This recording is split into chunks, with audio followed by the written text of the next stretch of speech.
What would be especially useful in our conversation today? So I just want to know what you think is the most effective type of way of studying. Because so far what I've been doing is I've been watching the videos and taking notes on it and then trying to use those notes to help me while I take an exam under like stimulation, like under time, but I'm still using the notes as a supplement because I'm not fully there and I'm not completely ready and I don't want to like, of course I'm going to see a score that isn't amazing because I haven't prepped too much or like to the extent that I would wish to have prepped. And I know that if I try to use your notes to try to supplement it, it could help connect some dots. Sure. So tell me a little bit about what kinds of notes you're taking. So so essentially what I've been doing is just watching the videos and using notes to just see like what's the most important sections of the videos. Like I'm in like the beginning portion of all of your videos. So you talk about a lot how you can practice a bunch of logic game because there are over 400 logic game LSAT questions. And it's just ordering, grouping, combination, and miscellaneous. And if you can group them by what type of question they are, then it is a lot easier to try and solve them because you have tricks that are pointing toward the specific type of logic games. Yeah, that's absolutely true. I said it. I agree with it. But to have that by your side as you're walking through an exam, I think is of somewhat limited usefulness. That's just really background information. That's not really a test-taking strategy.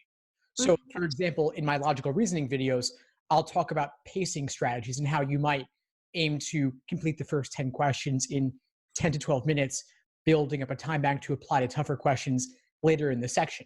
And so if you're prone to not pacing yourself along those lines, but you want to, having that committed to memory or having it by your side could be useful.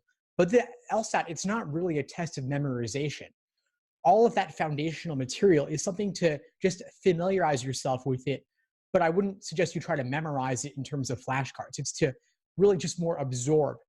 And then you can use different diagramming strategies for ordering games or grouping games as you complete them, but that will become more apparent to you as you do lots of those games. Okay. So what do you think is the best way of trying to study though? Like trying and master the LSAT? Sure. So you have one of my study plans, right? Yes. So the underlying principle behind those study plans is what I call the LASER approach to LSAT studying. LASER is an acronym standing for Learning, Accuracy, Sections, Exams, and Review. So learning is the theory, and that's where the video lessons in my course, that's what those will give you.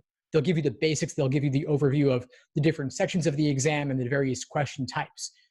You take that theory, you take that learning, and you apply it to specific questions where you focus on accuracy, meaning you're working through questions untimed by type. So you might do several ordering games, then several grouping games, then several combination games, and so on. S is for sections, doing individual timed 35-minute sections to work on your pacing. So that's where you might want to say to yourself, I'm going to do the first 10 logical reasoning questions in a certain amount of time, maybe about 10 minutes, or I will do the easier game in less than 8:45 to have a time bank to do the tougher game in closer to maybe 10 minutes or 11 minutes. Do you have any tips for going to the tougher games? Because in the tougher games, I kind of just read them and I'm like, oh my God, what do I do? How do I begin to understand this? Because I can't find like I can find some keywords, but I could find keywords of different like avenues for the games. Yeah, I don't think that keywords are going to tell you that it's a tough game or not. It's really about what are the tasks they're asking you to perform. So as you said, ordering, grouping, combinations, and miscellaneous, think about what tasks the game is presenting you with, and that will dictate what direction you take it in. And I'd focus on the simple, pure types first before getting into those tougher ones. I have a list of the tough ones I can send you where it's basically every weird curveball game from test number 1 up to present. But focus on the foundation first if you're just getting started and deal with those later.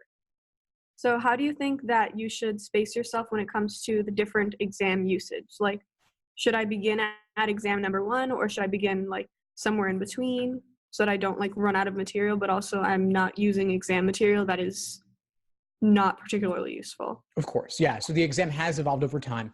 More recent is more relevant. Now, when are you taking the LSAT? I'm taking it in July.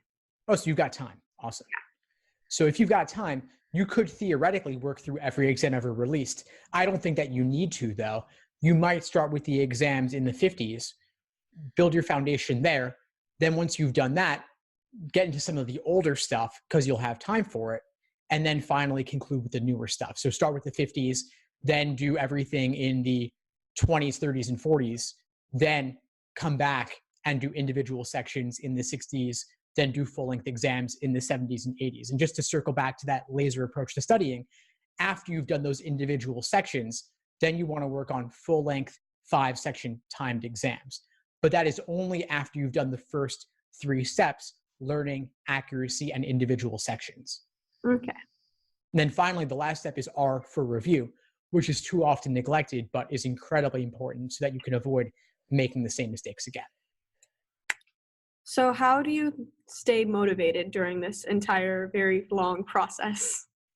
Well, you could look at it a couple of ways. One is, what's your best case scenario 3 to 5 years from now? If things do work out, you get the score you want, you go to the law school you want. And then 3 to 5 years from now, what's your worst case scenario? So you'll run the fastest when you're running towards something and away from something else at the same time. So if you're stuck in a job you don't like, or you face the prospect of pursuing a job you wouldn't like, but getting that top LSAT score and getting into the law school of your dreams would help you get to a career that you do want to practice, then that could be sufficient motivation. Then there's also all sorts of little hacks, like putting a photo of your top law school choice on your background, for example, is like something else you could do, or visit the law school you want to go to make it a little bit more real for yourself, a little more concrete. How do you try to make it so that you can ground yourself in this studying? Because a lot of the times I'll begin studying and then I feel instantly diminished in my value, because I'm like, how am I watching all of these videos and receiving this prep that is amazing and not grasping it all, you know? Well, be patient with yourself. Realize that it could be a long slog. This is a tougher exam than any other grad level exam, like the GMAT, the GRE, the MCAT, and certainly tougher than any exam you've encountered up to this point. And so just respect it for what a monster it is, but at the same time, respect the complexity that goes into making it, and realize that it will take a long time, but you have more exams available to you than anyone else ever has in history. You have nearly 100 of them, and you've got plenty of time to make it happen. You've got till July. That's several months. So recognize that just you're breaking it down step by step, bit by bit. And that's also what the day-by-day study plan is doing for you. Don't focus on all the pages of the plan or all the weeks ahead of you. Just focus on getting through that day's work. And then if you have a little extra time, go ahead to the next day or review something else. So what do you think is the best way to make sure that as you're balancing life and school and studying, to just not get burnout so bad? Well, how much time are you looking to devote to this per day? I've been trying to devote at least 7 hours per day. That's a lot. Should it not be 7 hours per day? Well, that's your question right there. Burnout, I mean, that's a little bit too much. It's a little bit on the heavy side. I would lighten it up a bit. Okay. What amount do you think would be a good study period for you? Since you've got several months until July, I think 3 to 4 hours a day would be more than sufficient. You don't plan to keep up that pace for the next 7-8 months, do you? See, that's the burnout. Yeah. Okay.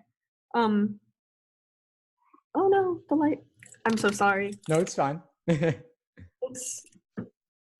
I'm in a classroom, and when you don't move a while, the classroom lights shut off. Totally hear you. So when do you think is the moment that you feel that you would be able to know is if you're able to start performing under the exam simulation? The easiest way is just try it out. Once you've gone through those stages, learning, accuracy, and sections, then you're up to exams and endurance, which is where you introduce the 5-section timed exams. You try one and see how it goes.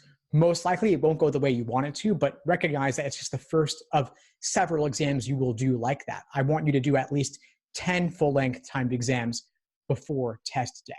So the first one will just be the first trial. Of course, you'll be totally fried by the end of it. Your pacing may fall apart, but there will still be many others you do to figure out whatever is not going well, figure out what to change up for the next time. each subsequent attempt, you'll get better and better.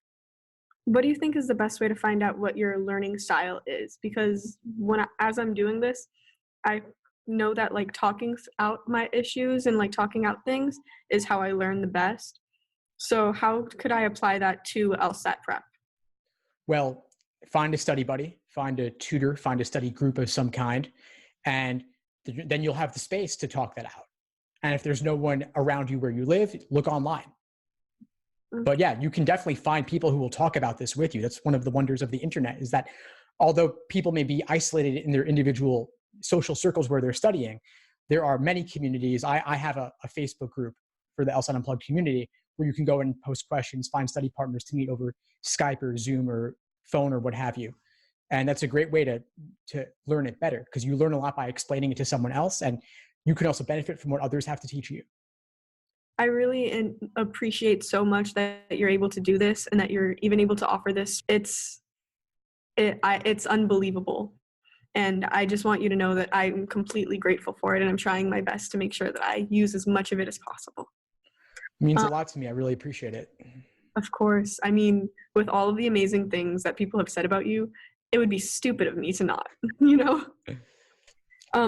Also, on the LSAT, I read something that it says that the logic games aren't cumulative, but I know that in your videos you explain that if you have something that can help you understand how local question 1 works, then maybe it could help with a central question 5 or something. Yeah, so what they're saying there is that if L is on slot 3 for a certain question, that diagram that you draw as a result of that local limitation is a valid diagram regardless, but L will not be fixed on 3 for the subsequent questions necessarily. Oh. That's all they're saying. I thought that they were saying if you find something out in question number 1, that doesn't mean that if the thing that you found out will be applicable to the rest of the questions. No, all valid scenarios are still applicable, assuming they haven't fundamentally changed the rules of the game. Okay. I think that those are all of the questions that I have so far.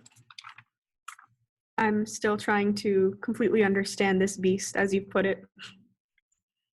Thank you so much. The biggest insight that I've got is understanding how to completely attack it through laser, because before this, when I had looked at the study guide, it kind of just looked like a separate monster attacking me from the LSAT, and now it looks like something that I can try and digest a lot easier, if that makes sense. Totally. The study sheet now makes sense, because before it was another monster like the LSAT. Great. Well, I'm really glad I was able to help. Please keep in touch and let me know if I can help in any way as you move forward. Thank you so much. My pleasure. Take care. Have a good one. Bye. Thanks for tuning into the show. Please subscribe if you haven't done so already to be notified of new episodes as I release them. And feel free to reach out if you need anything at all as you move forward with your prep. I'm happy to help however I can. In the meantime, I'll wish you all the best and take care.